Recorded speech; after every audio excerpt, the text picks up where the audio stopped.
BNP chairperson Khaleda Zia অসুস্থতার কারণে আগামী ২১ ডিসেম্বর বাংলাদেশ জাতীয়তাবাদী মুক্তিযোদ্ধা দলের সমাবেশে যোগ দিতে পারবেন না।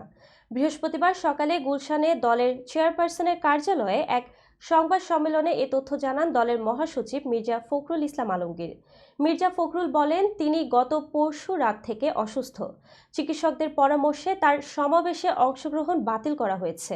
২১ ডিসেম্বরের সমাবেশে খালেদা জিয়ার প্রধান অতিথি হিসেবে উপস্থিত থাকার কথা ছিল।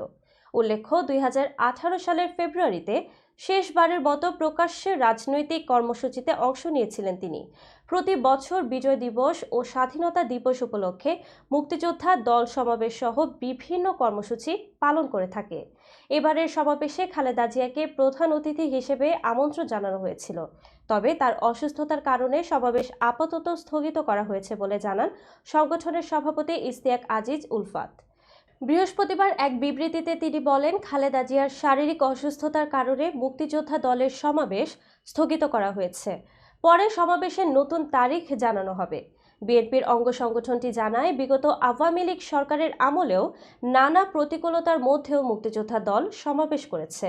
তবে ২৪-এর গণ অভ্যুত্থানের পর এবার নেতাকর্মীরা মনোরম পরিবেশে সমাবেশ আয়োজন করতে চেয়েছিলেন।